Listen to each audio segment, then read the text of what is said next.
चलिए आते हैं एग्जाम पैटर्न को समझते हैं। एग्जाम पैटर्न की जब हम बात कर रहे हैं तो टोटल 150 नंबर का पेपर है, 150 मार्क्स यानी 150 क्वेश्चंस आते हैं टोटल। 150 मार्क्स, ड्यूरेशन कितनी है 150 मिनट्स यानी 2.5 घंटा है। एक क्वेश्चन के लिए 1 मिनट मिलता है, जो जनरली बाकी एग्जाम्स में आपको नहीं मिलेगा। टेट में आपको मिलता है, सी टेट हुआ या यूपी टेट हुआ, है ना। नहीं तो आप केवीएस में या D2SB वगैरह में जाएंगे तो और कम हो जाती हैं। D2SB में तो आपका 200 क्वेश्चन होते हैं 2 घंटे में, यहाँ 150 क्वेश्चन है और 2.5 घंटा है, तो टाइम इनफ होता है। OMR पे पेपर देना है यानी ऑफलाइन है एग्जाम, बीच में ऑनलाइन हुआ था बट ये फिर से ऑफलाइन ले आए थे उसको। नेगेटिव मार्किंग कोई है नहीं, जो कि बहुत पॉजिटिव बात है, ठीक। यानी अगर क्वेश्चन गलत हुआ तो नेगेटिव में नहीं जाएंगे नंबर, ठीक। सिलेबस डिफाइंड है, इन 150 नंबर में से आपको 90 नंबर लेकर के आने, यदि आप जनरल कैटेगरी में और आपको सिर्फ एग्जाम पास ही करना है तो। सिलेबस एकदम डिफाइंड है, एक एक लाइन, चीजें उसके बाहर नहीं जाती। बहुत इक्का दुक्का क्वेश्चंस होते हैं जो कभी आ गए, वो भी उसी से इंस्पायर्ड होते हैं।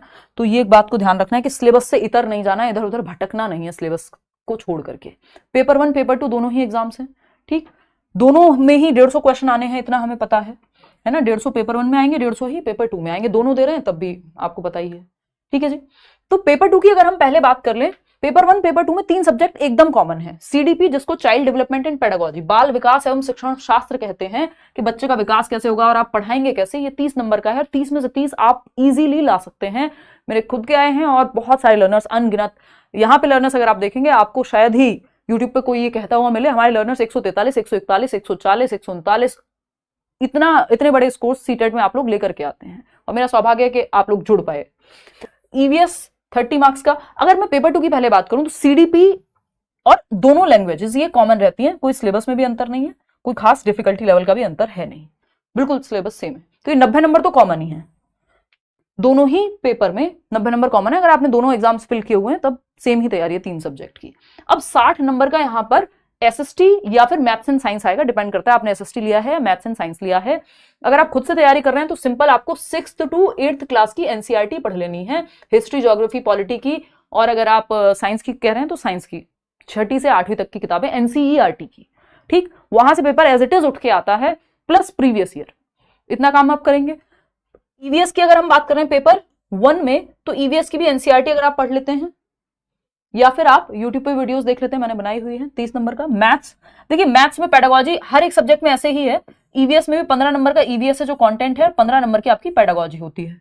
मैथ्स में भी 15 नंबर का कंटेंट है जो बेसिक कैलकुलेशन बेस्ड होता है, और 15 नंबर की पेडागोजी है, यानी पढ़ाएंगे कैसे, ठीक। SST में भी 40 नंबर की मान लीजिए SST है, तो 20 नंबर का पेडागोजी है, क्योंकि आप टीचिंग एग्जाम दे रहे हैं, ये आप कोई जनरल कॉम्पिटिटिव एग्जाम नहीं दे रहे हैं। यहाँ पे हर एक सब्जेक्ट को पढ़ाना कैसे है उसके मेथड्स भी आपको पता होने चाहिए, जिसको हम पेडागोजी कहते हैं, ठीक। लैंग्वेज 1 लैंग्वेज 2 में भी ऐसा ही है, 15 नंबर में आपके 2 पैसेज आते हैं यानी गद्यांश और पद्यांश, और 15 नंबर में आपका शिक्षण शास्त्र या पेडागोजी आती है, ठीक है।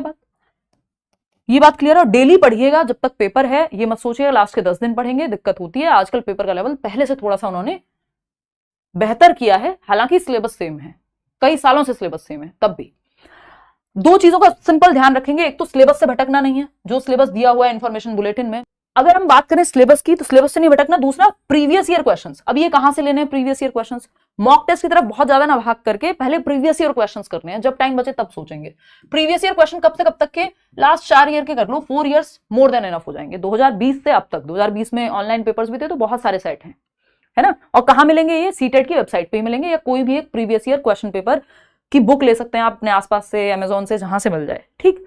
तो 4 साल के कर लो बस। ये नहीं कि आप 2011 से करने बैठ गए, 2011 से सीटेट शुरू हुआ था, तब से बहुत सारे बदलाव आ चुके हैं, कोई जरूरत नहीं उतना पीछे जाने की। 2020 से और अब 2024 तक के कर लेंगे, मोर देन एनफ हो जाएगा पेपर।